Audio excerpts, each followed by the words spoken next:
So in one of the groups that somebody had signed me up for on Facebook, I saw a really cute post, and somebody said, "Look, I'm 12 years old and I want to be a DJ someday." And it got me thinking about where I was at 12 years old and what I wanted and what I was into and what I enjoyed. Now, I started DJing professionally at 13. I'm 47 years old now, which is really old, by the way. So I've been doing this for a very, very long time. The way I got my job at 13 was I used to go roller skating all the time because that was the closest thing that I felt like I could get to the most sophisticated thing that I felt that an adult could do, which was go to a nightclub. It just looked amazing to me. The lights, the music, just the whole atmosphere, the way they dressed. It just seemed so sophisticated and grown up to go to a club. Of course, I couldn't go, but I could go skating. So that was the closest I could get to that kind of social environment. And I went religiously every week. And for some reason, a DJ didn't show up or quit or something. And they grabbed me from the front of the line and said, you're the DJ tonight.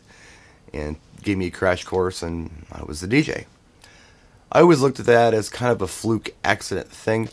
But I guess if I really think about it, it wasn't, because I had been helping the owner's wife pick the music for the skating rink for quite a while. She would have the Columbia House catalog, which, by the way, for those of you who don't know, that was a mail order record and tape service. Anybody could get it, and you could get X amount of records for $1 if you promised to buy 12 more, which within the next 2 years or something like that. So it was a good deal to get music. You get cheap music through Columbia House, and there was a couple other clubs, BMG, whatever.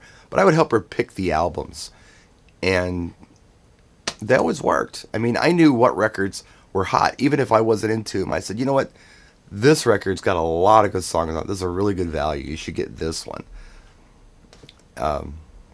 So they knew I knew my music, and that's why they grabbed me. Now, the music that I knew wasn't always the music I was into, which I think really helped being a DJ.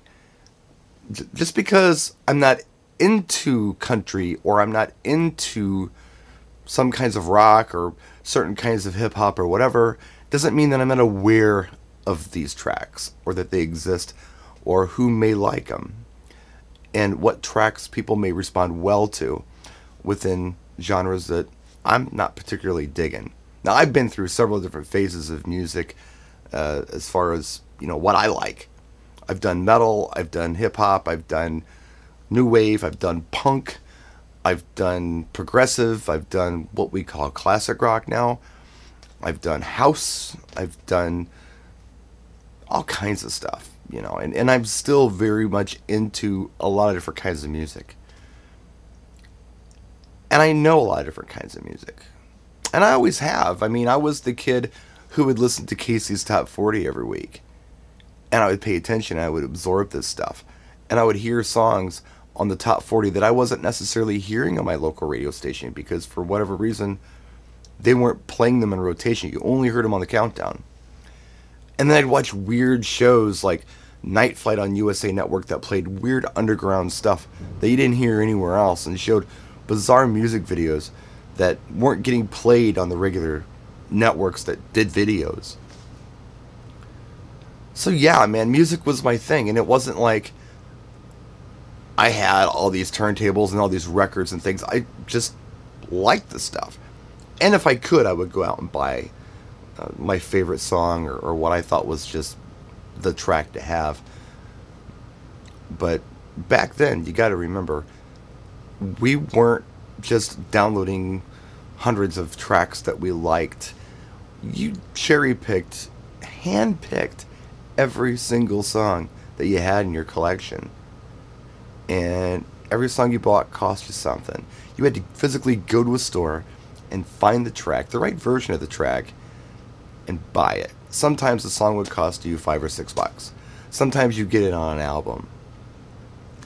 Sometimes you couldn't find it anywhere. Sometimes you just had to go without. It's just how it was, and work with what you had.